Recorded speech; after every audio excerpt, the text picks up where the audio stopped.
Hi, Gloria. Hey. How's it going? Well, I just rambled for 10 minutes, which is nice. I've missed live rambling on YouTube. Gloria, for those of you who can't remember you or haven't seen you on my channel, they've probably seen you somewhere else. Just give us a quick intro to your story and where you're at and what you're trying to achieve. Okay, cool. Thanks. Hey. So my story is pretty unusual, but ties in a lot, I think, with what, Mark, you do on the show. So we go back to the children, and I was a child born into child sex slavery. So for the first 16 years of my life, I was trained by my father and his mother and one of his sisters to be the best child sex worker I could be. So from the age of 5, that was happening. My father leased me out to many gangs and the, I don't know, flea masons group, and that was a regular occurrence. As well as that, there were over 100 pornographic movies made, of which I featured in. Apparently, they're in the States. But wait, there's more. I also ended up having many forced abortions on me as I grew older. And I was leased out of a nightclub in our red light district, where I was chained to a bed in a room from the age of 11. So, frankly, quite a miracle I'm here. And I think, I know my purpose actually, Mark, is to use my life story to actually help other survivors through some healing and recovery. Yeah, and I joked about not reading your book. I read about the first 5, 6 chapters, and it's very, very powerful. And then I went on my travels, and I think I took it with me to the States, but I didn't get a minute, not literally a minute. So I'm going to finish it, but it is incredible. You know, when I meet survivors like you, it's incredibly humbling. I mean, I suffered very mild sexual abuse. My father was raped. My mother had sexual abuse. You know, it's everywhere and it's every level in society. And it's the glue that binds society together. If you, Kathy O'Brien's story, she talks about the fact that her father was broke. He came from a multi-generational line of satanic abuse. And then she was sold by him into the elite circles, and he became a multimillionaire. And you know, if you've ever been through life wondering how did that idiot become a multimillionaire, that's probably the answer.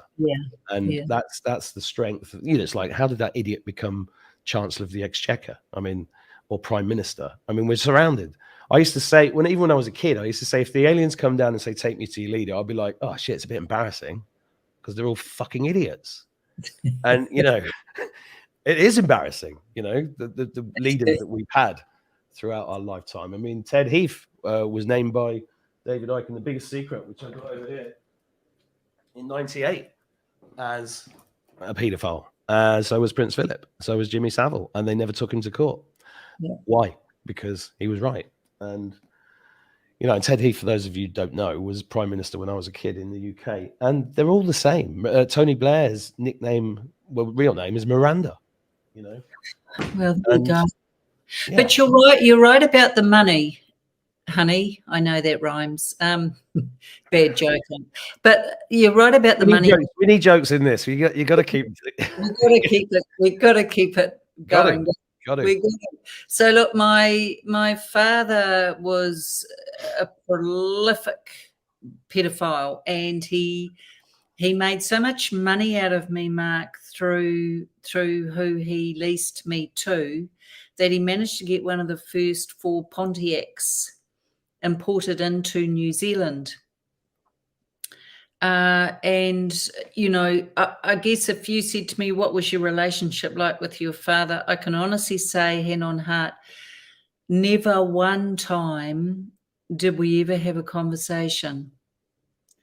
The only time my father ever spoke to me was to tell me to act more, to become more sexually alluring, or to try and find a new trick to get more money.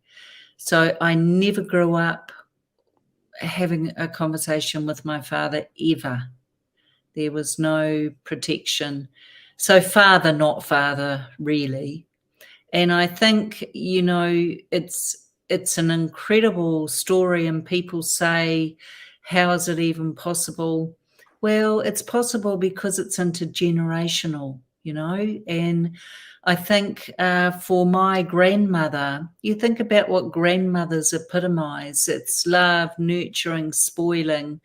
My grandmother was just an evil witch, and how could she even think of training a small, vulnerable blood relative, her precious granddaughter, into doing what I had to do? So, look, did it affect me and how I saw the world? 100%. Was I completely,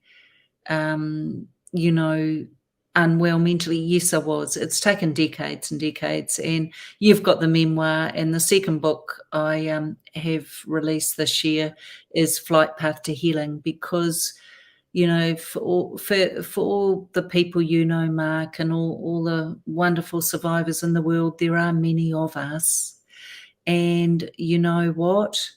There is a way through, and I just think I'm just here to shine light on this, and try and give back with love and humility.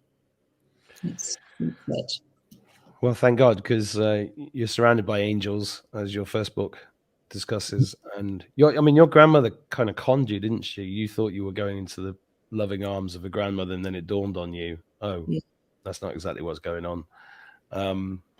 Do you know what's really interesting, Mark? Oh, sorry, I'm cutting you off there.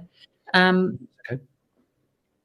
Do you know what's really interesting? I hadn't realized it until I did a recent interview, and it was this. My first book is on Angel's Wings, my flight from trauma to grace. My second book is Flight Path to Healing, and someone interviewed me recently and said, do you realize both those books have flight in them? Why have they flight in them? And you know why, Mark, and your beautiful audience? Because I was trapped. I was trapped. That's, as you say that, I'm getting the goosebumps, and I'm starting to wonder about locked up memories. There's my escape from my village was I saw a Harrier jet go past the window, and I was like, that's my way out. So I became a pilot. Yes. Everything's flights related. All my dreams as a kid were walking down a avenue of trees and then just taking off. And and it's and I'd love getting on planes now. And in fact, my daughter's learning to fly locally. It's so interesting that do you think that's a memory that we have of? I think it's a memory of flying. I think we when our DNA is activated back to where it should be, we got that ability. 100%. And I sometimes wake up in the morning and think, whoa, I've had a wonderful, I've been flying around the place. But I'm very blessed to have angels around me. And I think, how lucky am I really, Mark, to be able to give back, because not everyone's able to. This is pretty heavy. It is. It's extraordinary that you got through this, and I've had the privilege of speaking to a few other people that have, and meeting Kathy. And Kathy talks about the fact that at the age of 30 in that system, which is global, they get sacrificed, and she got saved from that and the reason they get sacrificed at 30 is because that's when the awakening happens, when there's a change in the chemical structure, and some of these compartmentalized memories become unlocked. And then they start to remember stuff. So they don't want that. So, and then she got saved by guy called Mark Phillips who was working in the 3-letter agencies and was horrified at what he saw and decided to do something. And it's just amazing that people have got through and survived and slipped through the net.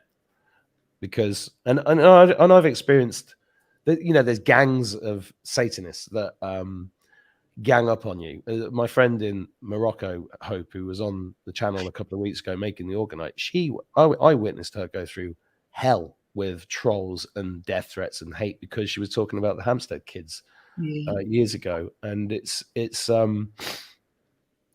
it takes enormous backbone to discuss it, even if you've not been through it. But if you've been through it, you know, to talk about it is even more extraordinary.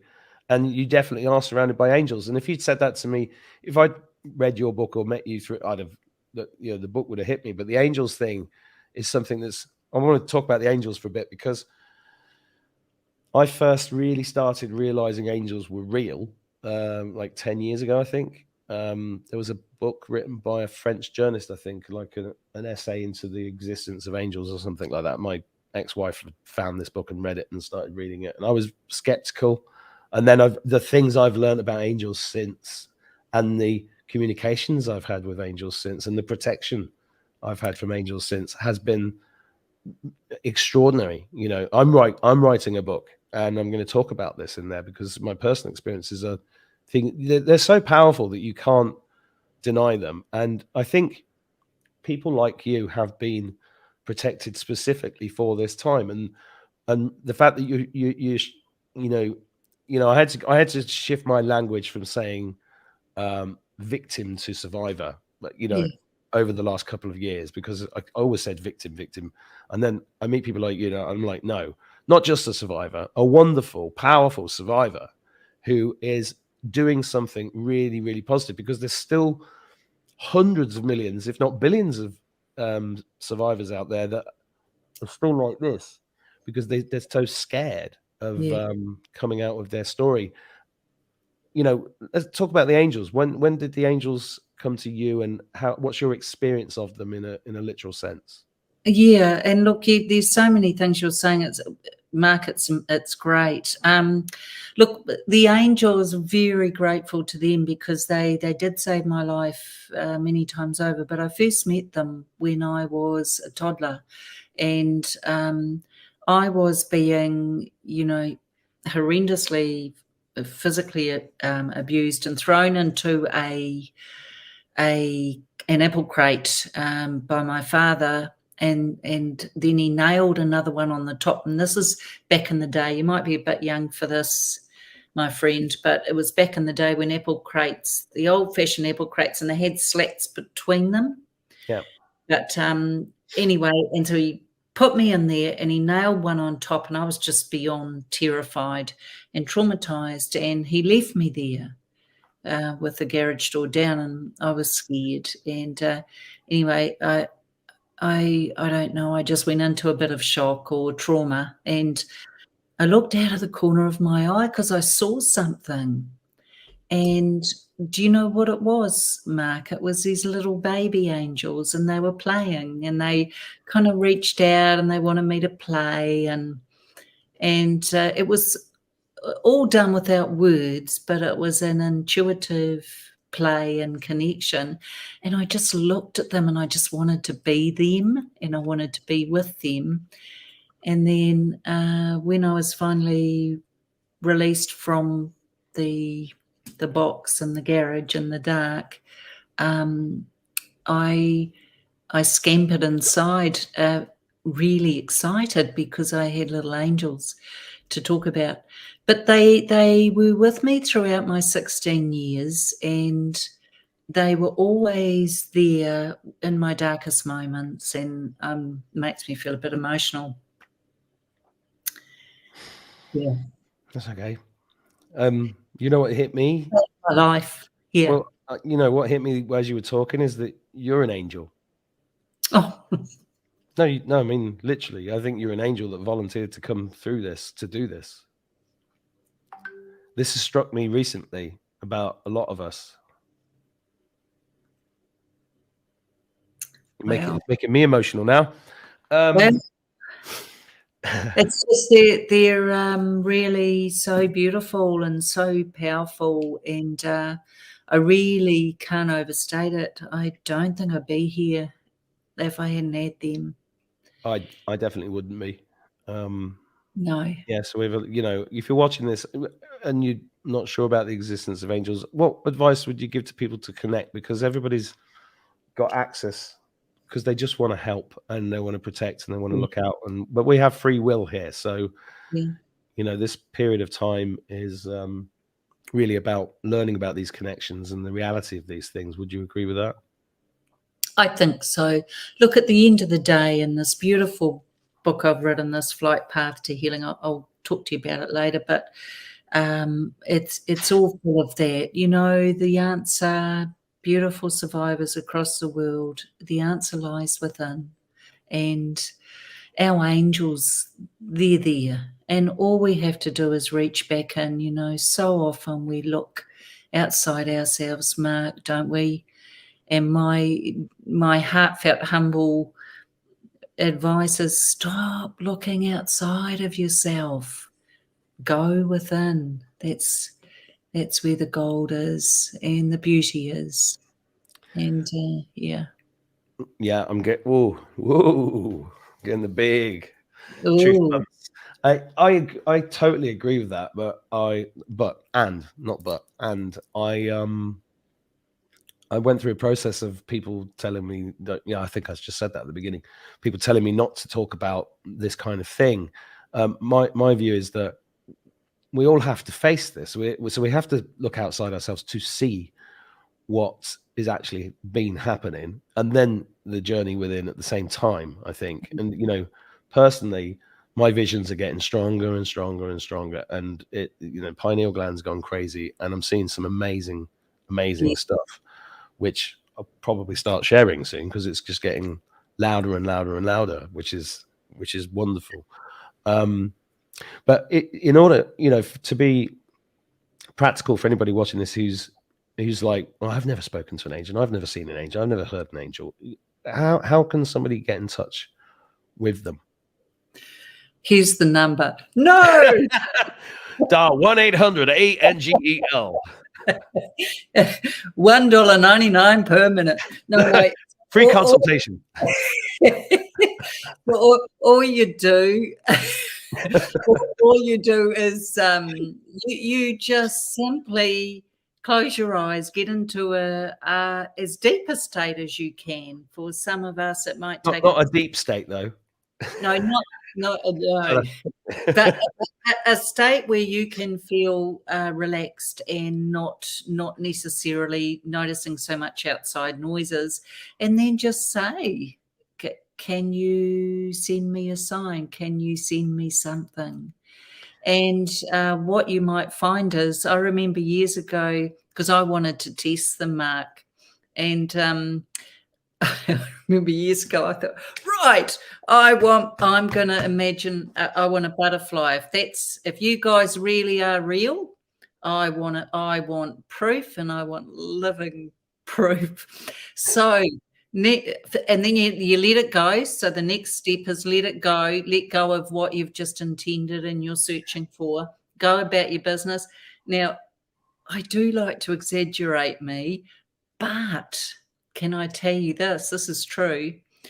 A few days later, I'm walking along the road, and this butterfly comes out and actually almost hit me in the face. And I thought, whoa, this stuff it works. It's real. So look, sometimes I think, and you'll have seen this, Mark, many times over, we overcomplicate things. We make things so friggin' difficult. They don't have to be. Just go with them quietly and ask for a sign. And, you'll get to a point where I go to sleep at night and I'm downloaded all the time. I wake up in the night saying the words that they're giving me to share. Mm-hmm. So, Mark, I've probably got another 3 books for you to read. Oh, yeah. I'm sure you have. I just need to get in my time machine, go back 10 years and then catch up on everything. And then I'll go, I've read them all. That's the one. But yeah, so look, the beauty lies within the angelic field is actually us. We just forgot it. We are the angelic field.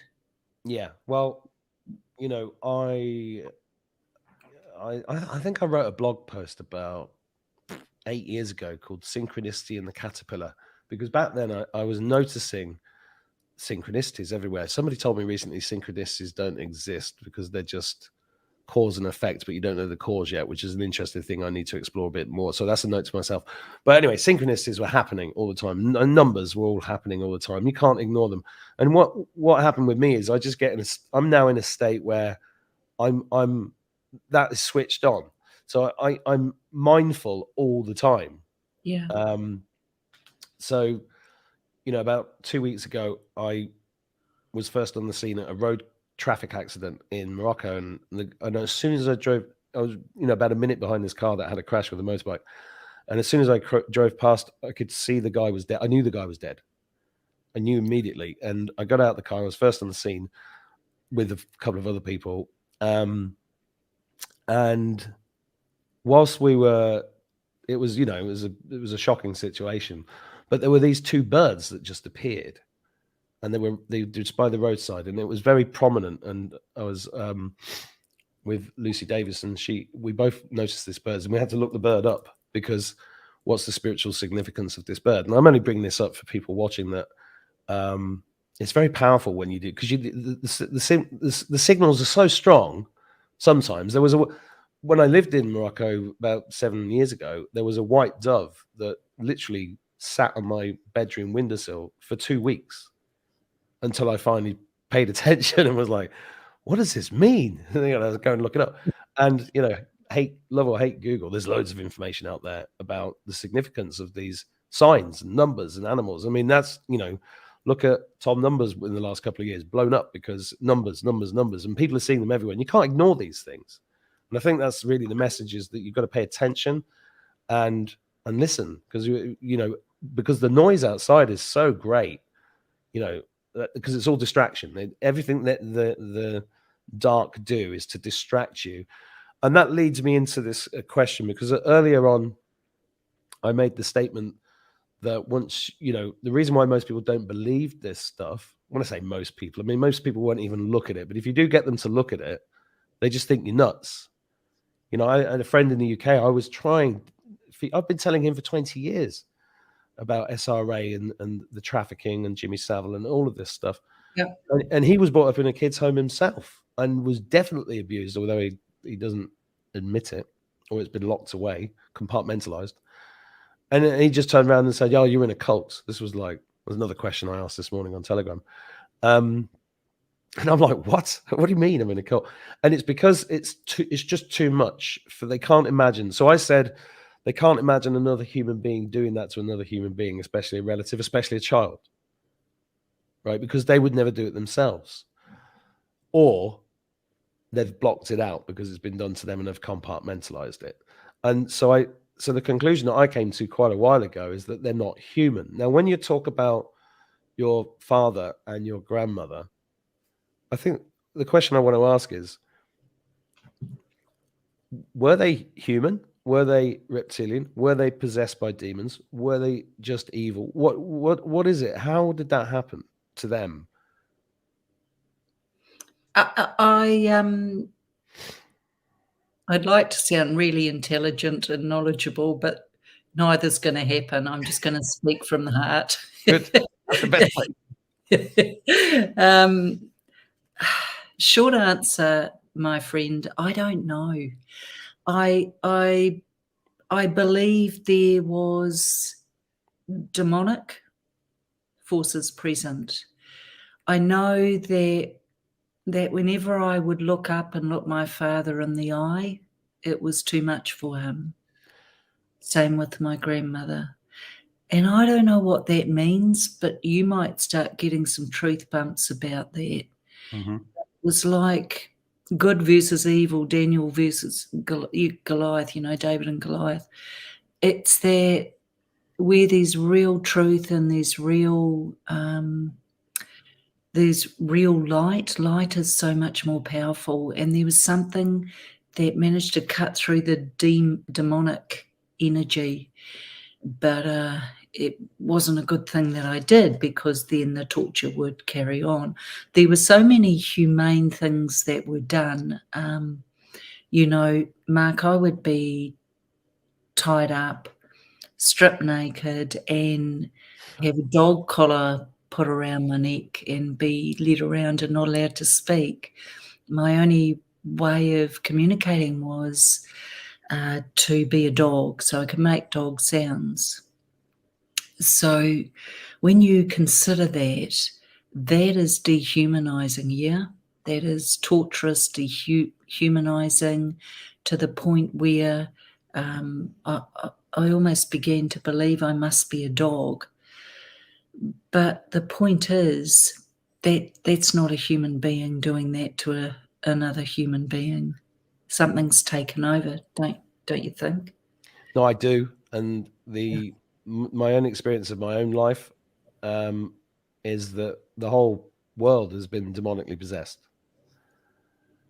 and it's a subtle thing, you know. And they're very, very good at finding cracks in your armor. And I think when it comes to multi-generational stuff, they got in a generation previously, and then it's like mining a, mining a seam.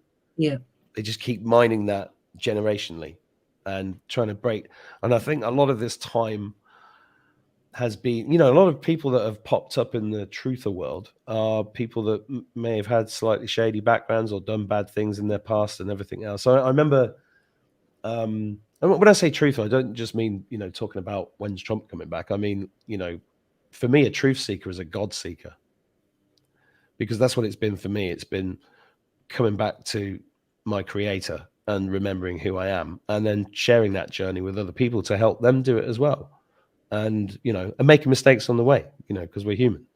But, I look back on I've had a life review in the last 2 or 3 years. Literally, they have taken me through memories of things that I really regret and wish I hadn't done. And I've had to pull over the car and go, ugh, and go through it and work through it. And, and so a lot of these memories sometimes are things that we repress. Yeah. But in my family, I don't think it wasn't intergenerational. There was nothing within my family. There was no abuse within the family. I mean, I know 90% of abuse is within families. All the abuse that I have identified within my family, and I haven't identified all of it, I'm only talking about the things that I know about, came from out externally, which again is the demons coming in through people, because that's what they do. That's the key thing that people need to understand about demons, is they come through people. And they come through and I've just had a memory then of I was picked for this football team. I was pretty good at football. And we had to go to Norwich, which was in East Anglia, in the east of the country. And it was like October and it was really dark. And I remember getting there. And the manager sat, this guy I'd never met before, sat, because we'd all come from all over the place. And we'd all been handpicked for this team. And the manager sat there and said, right, lads, because he was from Norwich. He said, right, this is what's going to happen now. If you've got an headache or a broken toe, you come to me. But I make you take your shorts down if you do. And I was at the back of the room, turned to this guy that I'd just made friends with, and I went, what did he just say? I'm sorry. He said, he's going to... Do you know what I mean? I mean, pedos when I was a kid, I managed to avoid most of them. There was a guy on the way to school. My mum said, if Bert comes at you and asks you to go and look at his bees, tell him to fuck off and run away, which is what I did every day. It was like practical advice like that, because everybody knew. And it was like, yeah, he's dodgy. And it was like ridiculous, really, when I look back on it. But I said to my friend, what did he just say? He said, if you've got a headache, he's going to make you take your shorts down. And I was like, well, it's better not get a headache. And if you do, don't go and see him. But what I saw was certain boys because we were in this kind of dormitory place. It was like a military base. And certain boys went into his room at night. And those boys had a kind of, I remember thinking at the time, they had a certain vibe about them. And in my work later on in life, when I witnessed the testimonies of 20 or 30 men in their 60s and 70s talking about being abused at a Catholic school when they were children, there was a certain vibe about these guys. And I think that what I've pieced together over time is that the demons understand that vibe and they attack it, or they look for the crack. And it's kind of, it's not like a willingness to be abused. It's just they know a way in, right? So they come in, and I think that's what's happened with multi-generational. This is just my theory. The demonics come in to families centuries back, and then it just becomes, and those families get better and better at concealing it, and the victims become younger and younger and younger, and being abused even when they're in the womb. My birth was nearly stopped via what I'd say would be demonic attacks to try and stop me coming into the world. And I think a lot of people watching this channel may have had similar experiences, because when I first started talking about the stuff I've been talking about in this channel, I went on Charlie Ward's show and I started talking about demons trying to recruit me, because that's my earliest memory, and I remember it vividly. And afterwards, I was like, I did this joke in America. I was like, oh no, I'm ruined. I've just been all over the internet talking about demons. But then, thousands of emails saying, yeah, same thing happened to me. And I think it's really, really important to share these experiences and dig into this, because getting the normies to understand this stuff is real. Mind you, I'm not going to get very far talking about demons because they don't think that's real either. Yeah, and I think luckily there's a growing. Would you agree? The appetite for this is growing. Yes. 10 years ago, this would not necessarily have been able to be aired. When I first mentioned SRA and the Freemasons and the rituals, that used to happen over certain days like May Day, my family especially decided that I was insane. But we all know that was because they had an agenda. Shut up, never speak of it. So I always look at what people's intent is, and what are we so afraid of, Mark? Because it's coming. I'm afraid of nothing. That's right, because you're on the right side of this. But if you're not, they won't be able to walk down the street. I mean, symbols. This is interesting, Gloria, because yes, it is. There is, and we're being softened, or the normies are being softened. I do believe the white hats, whatever you want to call them, are in control of everything, and that's a controversial statement, but I believe it's true because I feel it's true and I know it intuitively. And I noticed yesterday in the Daily Mail, and I put this on the Telegram channel, that they brought an article out saying, look at the hidden symbols in logos. And I was like, oh, interesting. And they were all the ones that they showed were not the ones that were pedo logos, like the HB ice cream Walls one. That's a pedo logo symbol. All the car companies, all the banks, they're all Saturnic, Satan. It's all there, right? And these symbols. So what I thought was really interesting about the Daily Mail article is that they're triggering people to then, because a lot of people will read that and go, oh, well, that's interesting. Let's go and have a look at the logo for Santander or whatever. And then so the Daily Mail yesterday was acting exactly like a Q post, but in mainstream media. And this is what I'm seeing is that, because the key, you can't shove a book in somebody. Well, I have done this many times. Shove a book in somebody's face and say, read that. Because they'll read it and then they'll come back and go, yeah, a load of rubbish. You're like, because you can't force anybody to wake up. They have to do it themselves. So, yeah, but through that process and the process of the last couple of years, I agree with you. There's far, far more people believing it. And they still try to discredit it all the time, because there's covens out there whose job is to discredit all of this information, all this stuff. So it's a constant. It is a battle. It's a war of attrition, and it's a war of strength. you know, and continuing to stand up. And I see a lot of people fall by the wayside, but I see a lot of people just forging forward in love. You Never stop. You've been born into this, Mark, to do something quite powerful with it. So thank you for keeping on. And it's all quite simple, really. You know, at the end of the day, and this might be a bit controversial, I don't believe our biggest threat are the people that like hurting children. I believe our biggest threat are the ones who see it, enable it, and keep quiet around it. In other words, the gatekeepers. Why? Because there are many more of them.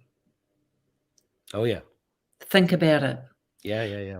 For instance, in my family, there was one main abuser, but there were 4 other people that would do anything to stop that ever being talked about, mentioned, etc. So I don't know. I think gatekeepers get away with quite a lot, and even here in our beautiful country, New Zealand, we have such an underbelly, Mark. Mm-hmm. We have we lead the world with child sexual abuse. Nothing to be proud of. But you see, the silence is deafening, as you have heard me say before, and I'm never going to stop talking. But the interesting thing is, good people that you would meet and like, do not want to discuss this, do not have an appetite to do anything about it apart from, oh, that's terrible, isn't it? So I look at the complacency and to me, and it was actually in the initial quote in my first book that you just about finished, was all it takes for evil to exist is for good people to do nothing. Yeah, exactly. Mm. Now, saying that, I remember asking my nan, I said, why didn't you do anything about what happened to my dad? Yeah. And she was in her 80s. And she said, because we were scared. They were terrified. Because this guy was a preacher. And, you know, pillar of the community. I mean, that's how they got away with it in Ireland so much, because it was all the priests. And people would protect the priests all the time because they didn't want to be ridiculed. And that's exactly what's happened during COVID. Yeah. The amount of people that are complicit. I mean, I wrote to the school here last year and I said, you tried to put masks on my 10-year-old boys. I took the boys out when they did that. I said, this is abuse and we will not forget. And they didn't even have the balls to reply to me. No. And you're not towing the party line. It's mind-blowing to me. And 17 talks about suicide weekend. They won't be able to walk down the streets. Symbolism will be their downfall. And I believe all of that, because I believe that 17 is coming from God. And that's why this is biblical, the whole thing. So let's talk about your new book. I haven't seen your new book. Have you got it there? Have I got a treat for you? So we talked. How thick is it? How thick is it? That's a big one. That's a big one. Yeah, but guess what? It's actually a guidebook. Okay. You see the flight. See how we're running. Yeah. We're flying. Flight path to healing. Yeah.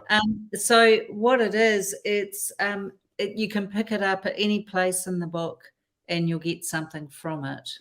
Don't you love that? I do.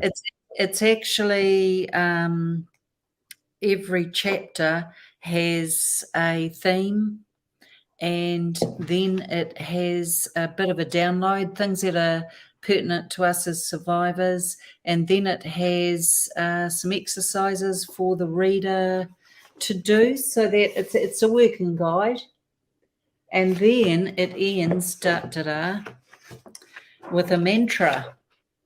And this is not just a mantra. This is actually this is thick glossy cardboard you can perforate, remove, and put on a fridge or in your car or wherever. And so throughout the book, you've got kind of the mind working on quite a deep level to try and confirm and lock and load the information you're receiving. It has a flight path theme, so every survivor is naturally afforded a boarding pass. Don't you love that? I do. Because they couldn't be on the plane without, unfortunately, going through what they did. And we end the book with their own flight path. You've got to love my brain, Mark. I do. Because I've got a travel itinerary which they fill in, and a destination detail table. And what that encompasses is, throughout the book, as I said, every chapter has a theme. So let's say exercises was one of the things you found appealed to you to help you recover and move through your life in a more healed way. So exercise then becomes part of your destination table, and there's a certain amount of time and periods of time you spend on that. And we end with healing modalities like yoga or group therapy or Reiki or whatever. And then the final thing, this bit made Danny Henderson cry, bless her heart, is I've created. Danny. I know I've created a passport for survivors. So let me read it to you. And again, it's thick and perforated. This is a child sexual abuse CSA survivor degree. This passport entitles the traveller to live the rest of their life in peace and harmony. This cannot be returned, refunded, or exchanged. The bearer has waited a lifetime for this trip. And and they fill it in and put it up wherever they want it. So very powerful, very humble, but I've been told it's really helpful. And survivors that have read it, and Where do we get this book, Gloria? So you can go to gloriamasters.com. It's in all versions. I've been told my voice isn't too bad to listen to. And you've got a great voice. And so I've done an audio version of it. Good. I've got it's in ebook. It's Good. in paper book, hardback. Have you done my course? No, but I just believe in doing that. And so very excited to share that. And hey, if even one survivor can be helped, isn't that just beautiful? So yeah, there it is. There you go. Thank you. Which airline is that, by the way? I don't know. I think I just stole the image from somewhere. But No, you didn't steal it. I borrowed it. Yeah, that's fine. Oh, that's great. Yeah, thank you. I think you would like it, Mark. You perhaps don't need it as much as some of us, but it's actually No, I think it's really important. And you guys watching this, just share this with anybody you think it could, even if you've not been abused, share it. And also support Gloria's work, because the more she's supported, the more she can do. And it's important. Even if you were not abused, go and read her story. And, I can't speak. I'm a little bit, I always get emotional talking about this subject, obviously. Bless your heart. Bless your heart. That's That's actually not a nice thing to say. I know it's not. No, I got told that in the States. And it takes me back to one of Timothy Dalton's James Bond films. One of the preachers kept saying, "Bless your heart." License to Kill, I think it was. But you are such a darling. Thank you for having such a small unknown person like me on your channel. I'm so grateful to you. Thank you. This channel is all about people like you. Yeah. How do we? I do like the expression that I first heard from esoteric Atlanta, which was we're all walking each other home, Oh. and I like that. Mm. And where we go when we go all, it's the same thing. And you know, I think if I can just help in any way, get more people to face this subject, deal with this subject, spread the word. You know, Yeah. we often think people often think they're not making a difference, but everybody that I've met, and it's been amazing for me, Gloria, because I've met tens of thousands of people in the last 9 weeks after 2 years sat here talking to a screen. And it's exhausted me. I'm getting back to strength now, but it's like I've been scattered all over the world. But you won't believe how powerful it can be to just talk about this stuff and how it touches people and how it helps them and how it changes their lives. So it's my privilege to speak to you, and I'll give you a big cuddle when I meet you, because you're in that. New Zealand is a very interesting place, and you're there for a reason, obviously. Yay, lucky me. What was I thinking when I came back down to earth? What? I think we're all thinking the same thing. But yeah, you definitely picked one of the toughest missions. Hey? I chose it. Jeepers, man. Yeah, well, that's because you could do it. I thought of you the other day, actually, because I was under attack from, as you know, I get that happen sometimes, and I thought of you, and I thought, God, I'm glad I'm talking to Mark soon, because man, the dark side does like to attack. Oh, they never stop. They never stop. Mm. And it can get very personal. Yes, and they know that, and yeah. that's what they're good at. But they're never going to stop me. Never stop. Stand beside you, Mark. Yeah, because we've got this, and they're tough. They're tough cookies, but they're over.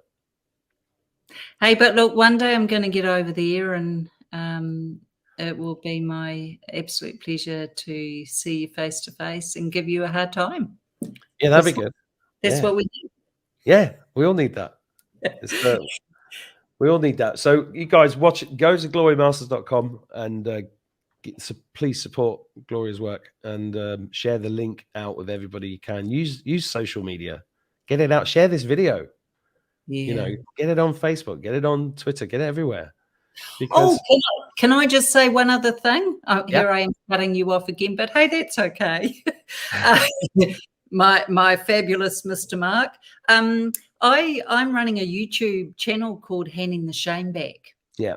And that is dedicated 100% to the beautiful male and female survivors across the world. And every week I interview a survivor, and I share blog content and resources that are helpful to us. Please, if there's any survivors watching and you would like some resource, please go to Handing the Shame Back. And it's not about necessarily going online, but if you do feel the need, then you want to be held by somebody who's going to take care of you. Yeah. I'm just going to pull that channel up so everybody can see it. Handing the Shame Back. And Mark, I'm nearly at 1,000. Great, excellent. Well, there'll be more after this. You guys watching this, go and subscribe, please. Yeah. I'm just going to find your screen so everybody can see it. I will put a link in the comments, and I will edit the description of this after we've done this live to put these links in as well. Here we go. Gee, there must be something about you, Mark, because I don't often get emotional when I'm being interviewed. My mum says I'm the only person that can make her laugh and cry. Yeah. I seem to have this ability. I don't know why. You've just got it, eh? But yeah, I just try and provide resource and support for survivors. Yeah, and that's very, very important work that you're doing. Yeah, thank you. One day the world shall know. You see, you've had Sean Stone on. Well, he interviewed me, but unlike you, I've had a few. I've been interviewed by Gareth Ike, and but they want people to join Iconic to see, and that this is free. I don't want people to have to pay. Yeah. Because I think. Oh, sorry, somebody's ringing me. That's weird. I turned the phone off. Yeah, turn the phone off. Hey, it's 1:20 here in the morning. Well, look, thanks for staying up. Thanks everybody for watching. What? Yeah, no, I wasn't trying to make you feel bad. Well, I do. I feel really guilty now because it's midday and I'm going for lunch. Yeah, just keep going, stay in touch, and God bless you, and God bless everybody watching. Thank you very much, and have a wonderful day, and have a wonderful sleep. Thank you.